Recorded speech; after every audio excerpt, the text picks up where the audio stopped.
पहला क्या है, थोड़ा बोरिंग है, ध्यान दो। Services by way of transfer of a going concern as a whole और independent part thereof. Acquisition समझते हो, एक्विजिशन अकाउंट्स पे तुम लोग सीखने वाले हो, एडवांस अकाउंट्स में। एक्विजिशन मतलब मैं क्या कर रहा हूं, पूरे कंपनी को एज अ गोइंग कंसर्न को ऐड कर रहा हूं। क्या देने वाला हूं मैं, परचेज कंसिडरेशन बोलते हैं। तुमको एक पूरा इंपॉर्टेंट चैप्टर है amalgamation and demerger advance accounts में, उसमें तुम लोग सीखने वाले हो कि परचेज कंसिडरेशन क्या होता है। तो वो परचेज कंसिडरेशन पे जीएसटी नहीं लगेगा, वो परचेज कंसिडरेशन पे जीएसटी नहीं लगेगा। और बहुत लॉजिकल है। अभी समझो तुमने अगर रिलायंस से कोई बड़े से कंपनी को अक्वायर कर लिया, उसको 1000 करोड़ रुपए दिए, अभी 1000 करोड़ पे अगर जीएसटी लगाते बैठे तो कितना उस पर कॉस्ट हो जाएगा, 180 करोड़। और किसको बेयर करना पड़ेगा, ये बेसिकली शेयर होल्डर्स को बेयर करना पड़ेगा। तो इसलिए इन लोगों ने क्या बोल दिया, अगर तुम लोग पूरा का पूरा धंधा ट्रांसफर कर रहे हो, पूरा का पूरा business as a going concern transfer कर रहे हो, तो उस पर जीएसटी नहीं लगेगा। कंपनी कौन है, शेयर होल्डर है।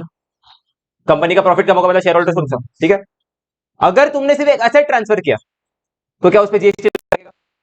तो तुमको डिफरेंशिएट करना पड़ेगा कि क्या ये पूरा ट्रांसफर बिजनेस ट्रांसफर हो रहा है कि सिर्फ एसेट्स ट्रांसफर हो रहा है। अगर मैंने समझो मेरे 10 फैक्ट्री बेच दी, तो उसका मतलब ये नहीं होगा कि मैंने बिजनेस बेच दिया। बिजनेस को डिफाइन करना पड़ेगा। बिजनेस ट्रांसफर मतलब क्या, एज अ गोइंग कंसर्न पूरा बिजनेस ट्रांसफर होना चाहिए, बिजनेस में मेरा ओनरशिप नहीं रहना चाहिए, ठीक है।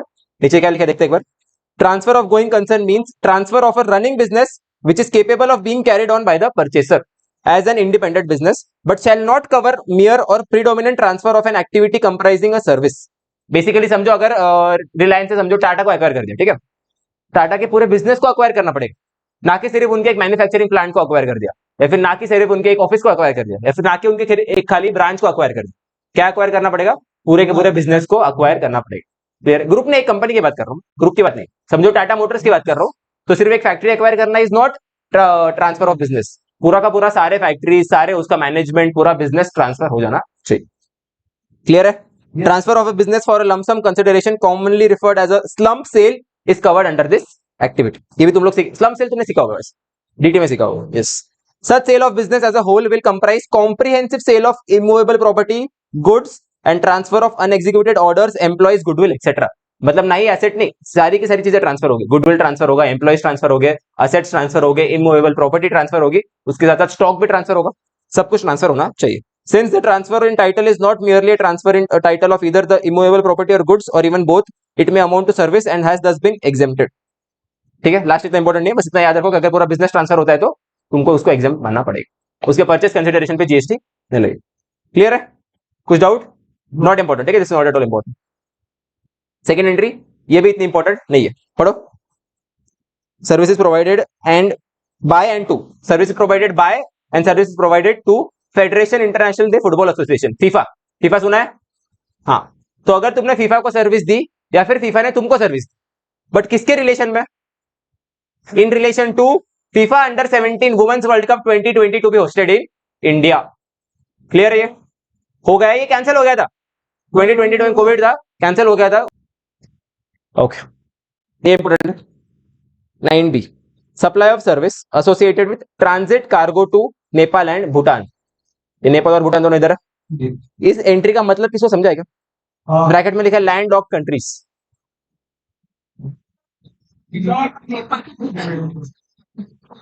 उनको कोई भी हार्बर नहीं, पोर्ट नहीं है, सी का कनेक्शन नहीं है, तो इंडिया क्या करता है इन लोगों के लिए, पता है क्या तुमको,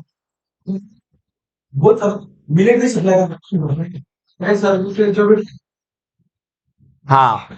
तो बेसिकली क्या होता है, इंडिया के कोलकाता पोर्ट पे सब उनका सामान आएगा और वो क्या करेंगे, अपन ट्रक में डालेंगे और उनको भूटान भेज देंगे या फिर नेपाल भेज देंगे। तो services related to transit cargo, transit cargo समझते हो, जो कि अपने पास रुकने नहीं वाला है, अपन क्या करने वाले, अपने पोर्ट से इसको भेजने वाले नेपाल या फिर भूटान, कोलकाता से भेजने वाले नेपाल या फिर भूटान। तो जो भी अपन इनको पैसे लेंगे ट्रांजिट कार्गो से रिलेटेड, उसके ऊपर जीएसटी नहीं लगेगा। क्लियर है। Yes sir. पाकिस्तान का पोर्ट है ना, कितना बड़ा पोर्ट है, लैंडलॉक नहीं है, और पाकिस्तान के साथ कुछ ट्रीटी नहीं है अपनी, करना है तो भी नहीं करेंगे, ठीक। पाकिस्तान का बहुत बड़ा पोर्ट है, भूटान और नेपाल में नहीं है, इसलिए सिर्फ भूटान और नेपाल के लिए स्पेसिफिकली ये लिखा गया है, क्योंकि अपने भूटान और नेपाल के साथ रिलेशंस अच्छे हैं, इसलिए उनके साथ ये ट्रीटी करी गई। बढ़िया आगे, services by way of renting of residential dwelling for use as residence except where residential dwelling is rented to a registered person. चलो इसमें दो चीजें पूछूंगा, पहला क्या बोल दिया, service by way of renting of residential dwelling to use as residence, मतलब समझो अनिरुद्ध इधर घर पे रेंट पे रह रहा है, इधर रेंट पे लिया उसने, तो उसके रेंट पे जीएसटी लगेगा क्या? नहीं लगेगा। कौस्तुभ वाला एग्जांपल, कौस्तुभ ने घर रेंट पे लिया था तो उसके रेंट पे जीएसटी लगेगा क्या? नहीं लगेगा। सेकंड, लेकिन अगर किसी रजिस्टर्ड पर्सन को दिया रहता रहने के लिए तो उस पर जीएसटी लग जाता, और कौन भरता? आरसीएम पे। आरसीएम में एंट्री ऐड हुआ था उसके बाद, ये आएगा। तो बेसिकली लैंडलॉर्ड है, उसने घर दिया किसी अनरजिस्टर्ड टेनेंट को, तो खाली उसके ऊपर जीएसटी नहीं लगेगी। समझे? लैंड ने घर किसको दिया? अनरजिस्टर्ड टेनेंट को, फॉर रेसिडेंशियल ड्वेलिंग। ये क्या है? रेसिडेंशियल ड्वेलिंग, तो उसके ऊपर जीएसटी लगेगा क्या? Exempt right. अगर किसी अनरजिस्टर्ड टेनेंट को ऑफिस दिया होता भाड़े में, लग जाता। ये इम्पैक्ट को अपने लग जाएगा इसमें, कुछ डाउट? नो। हाँ सर मतलब अगर बिजनेस पर्पस पे रहेगा वो रेसिडेंट, टैक्सेबल, वही बोला ना, इम्पैक्ट को जो इधर रेसिडेंशियल ड्वेलिंग है लेकिन किसके लिए दिया है? बिजनेस पर्पस के लिए, तो टैक्सेबल हो गया, रेंट पे जीएसटी लग जाएगी। 19C पढ़ो, satellite launch services supplied by Indian Space Research Organisation, Antariksh corporation limited, या फिर न्यू स्पेस इंडिया लिमिटेड। ये क्या है पता है क्या है? इंडिया के 3 बड़े स्पेस ऑर्गेनाइजेशन है। समझो रिलायंस को कल अपने जियो के लिए एक सैटेलाइट लॉन्च करनी है इंडिया के ऊपर, ठीक है, तो क्या बोलेगा? इसरो को बोलेगा, या फिर अंतरिक्ष को बोलेगा, या फिर एनएसआईएल को बोलेगा कि तुम लोग प्लीज हमारी सैटेलाइट लॉन्च करके दे दो। वो लोग क्या बोलेंगे? ठीक है, आप हमको फीस दे दो। तो जो भी सैटेलाइट लॉन्च सर्विस की फीस होगी उसके ऊपर जीएसटी नहीं लगेगा। कुछ doubt? Next, services by way of giving on hire. क्या देना है अपने को? भाड़े पे देना है। क्या देना है सबसे पहले भाड़े पे? To a state transport undertaking a motor vehicle meant to carry 12 passenger. MSRTC तुम्हारा स्टेट ट्रांसपोर्ट अंडरटेकिंग है। अनिरुद्ध के पास शिवनेरी बस पड़े, 50-60 बस पड़े, उसने क्या किया? एमएसआरटीसी को भाड़े पे दे दी। उसने क्या किया? एमएसआरटीसी को भाड़े पे दे दी। तो जो भी रेंट रहेगा उस पर जीएसटी नहीं लगेगा, जो भी रेंट रहेगा उस पर जीएसटी नहीं लगेगा। तो 12 लोगों क्या है, 12 से कम रहे तो 12 से कम रहा तो लग जाएगा, 12 से कम रहा तो लग जाएगा। क्या बोल रहे हैं? हाँ, 12 से कम रहा तो लग जाएगा। एग्जाम उसको भी तो 6 वाला भी था ना कि ट्रैवल में 6 लोग, 6 से कम रहे तो एग्जाम, 6 से ज्यादा रहे तो किधर थे? वीडियो वाला उसको डेफिनेशन था वो तो, कि स्टेज इसका कॉन्ट्रैक्ट स्टेज कैरियर का डेफिनेशन क्या है, वो स्टेज कैरियर का डेफिनेशन था। Next, services by way of giving on hire to a local authority and electrically operated vehicle meant to carry 12 passengers. ये अपना नासिक की बस है, ईवी बस है, तो बेसिकली सीएनजी है, फोटो डाल देना ठीक है, उसमें ईवी वाला मॉडल भी आता है। तो अनिरुद्ध के पास बसेस पड़े, और नासिक में आता है और मुंबई में बहुत सारी बसेस। तो अनिरुद्ध ने क्या किया? नासिक म्युनिसिपल कॉर्पोरेशन को या फिर मुंबई बॉम्बे बीएमसी को दे दिया बसेस हायर पे, उस पर जीएसटी नहीं लगेगा, हायर रेंट पे जीएसटी नहीं लगेगा। क्लियर है क्या? यस। कुछ doubt? No. Next, services by way of giving on hire to a goods transport agency, means of transport of goods. GTA को लगता है, लेकिन ये क्या है? अनिरुद्ध ने ट्रक भाड़े पे दिया। जीटीए को किसने भाड़े पे दिया? अनिरुद्ध के पास बहुत सारे ट्रक्स पड़े, उसने एक जीटीए को ये ट्रक भाड़े पे दे दिया। तो ये जो भाड़ा पे जो ट्रक को रेंट पे दिया ना, उस रेंट पे जीएसटी नहीं लगेगी। ये रहेगा। Yes sir. किसको? ये टू अ जीटी है। क्या ये? टू अ जीटी है, टू अ जीटी है। Next, services by way of giving on hire motor vehicle for transportation of students, faculty and staff to a person providing service of transportation of students, faculty and staff to an educational institution providing services by way of preschool education and education up to higher school। याद है क्या ये वो mister काका transporter? याद है क्या? Mister काका ट्रांसपोर्टर क्या कर रहा था? वो स्कूल को ट्रांसपोर्टेशन सर्विस दे रहा था। तो ये अनिरुद्ध ने मिस्टर काका ट्रांसपोर्टर को बस भाड़े पे दी। ये एंट्री क्या है? अनिरुद्ध ने किसको भाड़े पे दी? मिस्टर काका ट्रांसपोर्टर को। और मिस्टर काका ट्रांसपोर्टर ने किसको सर्विस दिया? स्कूल को। तो जो मिस्टर काका ट्रांसपोर्टर ने स्कूल को सर्विस दिया वो भी एग्जाम्प्ट है, और जो अनिरुद्ध ने मिस्टर काका ट्रांसपोर्टर को बस दिया वो भी एग्जाम्प्ट। लेकिन इसमें इंपॉर्टेंट कंडीशन क्या थी? एक बार आ जाओ उस एंट्री में, स्कूल वाले एंट्री में। तुम क्या कि मैंने बोला था कि वो फर्स्ट वाली एंट्री थी वो, और वो किसको किसको एप्लीकेबल थी? इसको सिर्फ स्कूल को एप्लीकेबल थी। तो अगर मिस्टर काका ट्रांसपोर्टर बीवाईके को, मतलब समझो बीकॉम के लिए बस दे रहा है, तो वो एग्जाम्प्ट नहीं होगा। हाँ, तो ये इंपॉर्टेंट क्या है इधर कि मिस्टर काका ट्रांसपोर्टर ने वो टैक्सेबल हो जाएगा। मिस्टर काका ट्रांसपोर्टर ने स्कूल को सर्विस देनी चाहिए और अनिरुद्ध ने उसी मिस्टर काका ट्रांसपोर्टर को बस देनी चाहिए, तो ही वो एग्जाम हो जाएगा, बाकी सब टैक्सेबल हो जाएगा। क्लियर आएगा क्या? हाँ, मिस्टर काका ट्रांसपोर्ट बीकॉम के बच्चों को ट्रांसपोर्ट करवा रहा है, तो बीकॉम के बच्चों से जो फीस लिया वो भी टैक्सेबल, और अनिरुद्ध ने जो बस दिया रेंट पे वो भी टैक्सेबल। क्लियर है?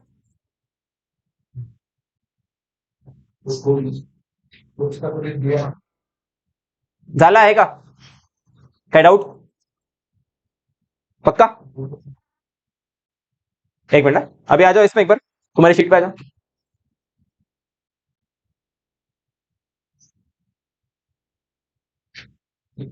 स्टेट ट्रांसपोर्ट अंडरटेकिंग मतलब क्या? Means any undertaking providing road transport service where such undertaking is carried by central government और स्टेट गवर्नमेंट, या फिर रोड ट्रांसपोर्ट कॉर्पोरेशन, या फिर कोई म्युनिसिपलिटी। मतलब किसकी बात कर रहे लोग?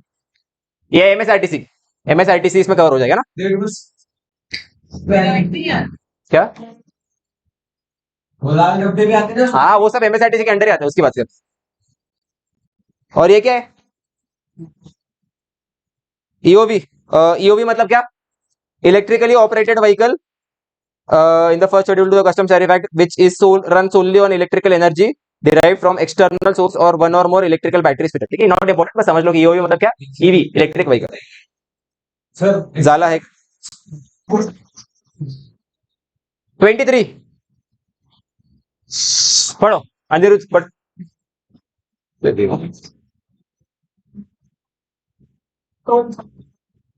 टोल पे जीएसटी नहीं लगता है, सीलिंग पे भी नहीं लगेगा, ब्रिज भी बोल दिया और रोड भी बोल दिया, बस हो गया 23।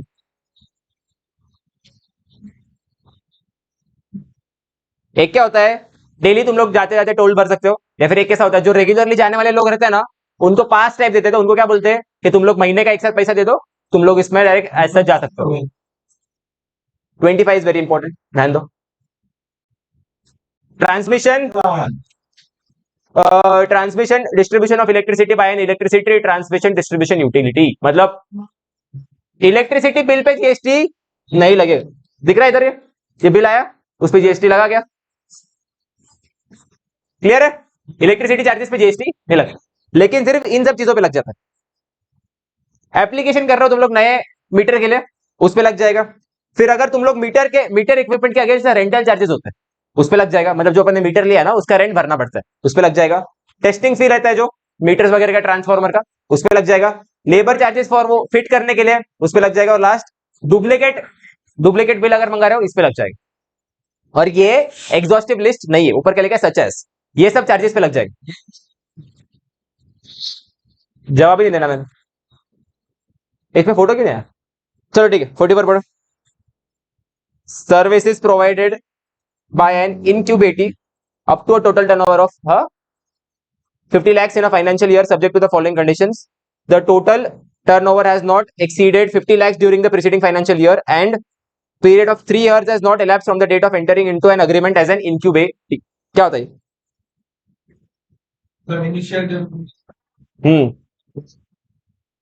करेक्ट।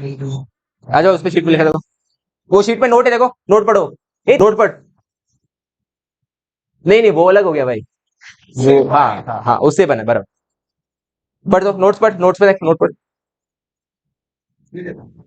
आशीष, नोट्स पढ़, नोट जोर से पढ़। एंटरप्रेन्योर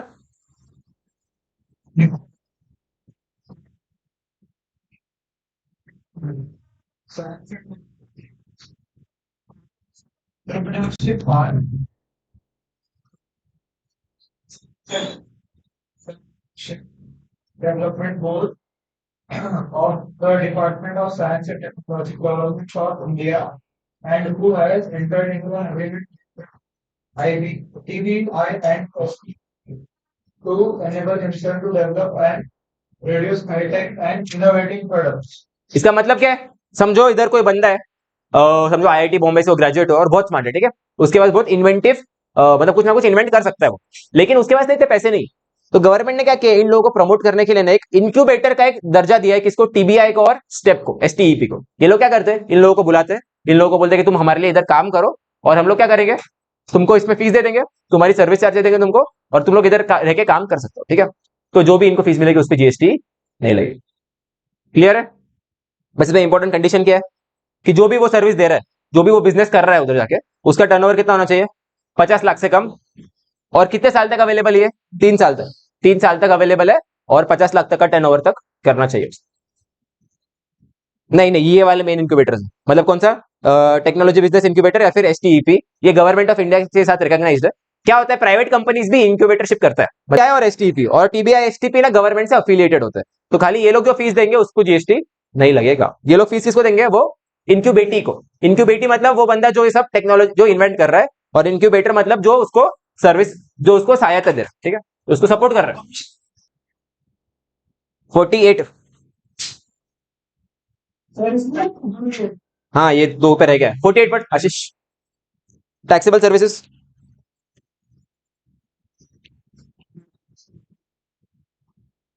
ये इसका फुल फॉर्म ऊपर लिखा हुआ है, ठीक है, ऊपर के नोट में इसका फुल फॉर्म है।